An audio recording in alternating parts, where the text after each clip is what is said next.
Welcome to G H maths YouTube. ಅದರಲ್ಲಿ 6 ವಿಡಿಯೋಗಳನ್ನು ನಾನು ಜಿ ಎಚ್ ಮ್ಯಾಥ್ಸ್ ಯೂಟ್ಯೂಬ್ಗೆ ಸೆಂಡ್ ಮಾಡಿದ್ದೇನೆ. Topic limits, continuity and differentiation. 6 ವಿಡಿಯೋದಲ್ಲಿ ಅಪ್ ಟು 17 ಕ್ವಶನ್ಸ್ವರೆಗೂ ಡಿಸ್ಕಸ್ ಮಾಡಿದ್ದೇನೆ. ಅಪ್ ಟು 17 ಕ್ವಶನ್ಸ್ ಕಂಪ್ಲೀಟ್ ಆಗಿದೆ. ಈಗ ನಾವು will take 18th question.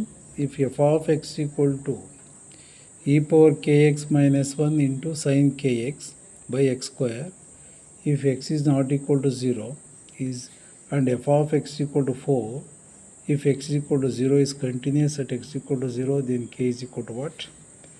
Option A plus or minus 1, option B plus or minus 2, option C 0, option D plus or minus 5. 18th question.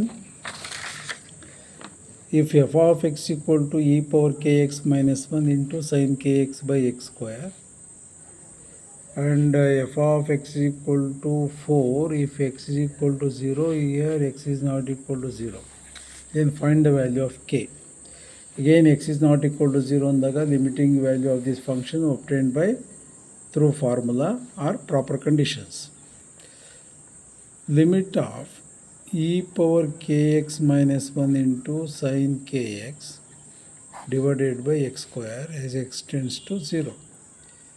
e power kx minus 1 by kx into k, ಇಲ್ಲಿ already x square ಇದೆ, ಇಲ್ಲೊಂದು x per ಕಂಡಿದ್ದಾನೆ, multiplied and divide by k. ಇಲ್ಲಿ ಏನಿರುತ್ತೆ term ಅದೇ term ಇಲ್ಲಿರಬೇಕು. ಇಲ್ಲಿ formula e power x minus 1 by x is equal to 1. ಇಲ್ಲಿ ಪವರಲ್ಲಿ ಎಕ್ಸ್ ಇದ್ರೆ ಇಲ್ಲಿ ಎಕ್ಸ್ ಇರಬೇಕು, ಸೈನ್ ಎಕ್ಸ್ ಇರೋ ಸೈನ್ ಎಕ್ಸ್ ಇರಬೇಕು, ಕಾಸ್ ಎಕ್ಸ್ ಇರೋ ಕಾಸ್ ಎಕ್ಸ್ ಇರಬೇಕು, ಟ್ಯಾನ್ ಸ್ಕ್ವೇರ್ ಎಕ್ಸ್ ಇರೋ ಟ್ಯಾನ್ ಸ್ಕ್ವೇರ್ ಎಕ್ಸ್ ಇರಬೇಕು. ಆವಾಗ ಫಾರ್ಮುಲಾ 1 ಆಗುತ್ತೆ.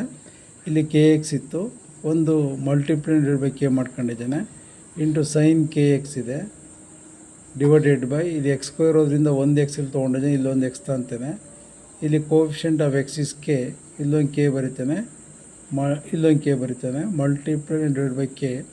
ಇದು ಸೈನ್ ತೀಟಾ ಬೈ ತೀಟಾ 1 ಆಯಿತು, ಇದು 1 ಆಯಿತು. Okay, k into k, k square is equal to f of 0 is equal to 4.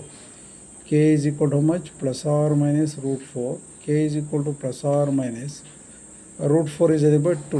K is equal to plus or minus 2. Out of 4 options, option B is the answer. Plus or minus 2 is the answer. Plus or minus 2 is the answer. Next, 19th question. If f of x is equal to 4 by 5 whole to the power of tan 4x by tan 5x, if x less than pi by 2 and greater than 0, and f of x is equal to k plus 2 by 5, k is equal to pi by 2, is continuous at x equal to pi by 2, then k is equal to what? Option A 17 by 20, option B 3 by 5, option C minus 2 by 5, option D 2 by 5. So 19th question ನಾನು 8th ವಿಡಿಯೋದಲ್ಲಿ ಕಳಿಸ್ತೇನೆ. ಈಗ 18th question 7th ವಿಡಿಯೋದಲ್ಲಿ ಇರುತ್ತೆ. Okay, thank you.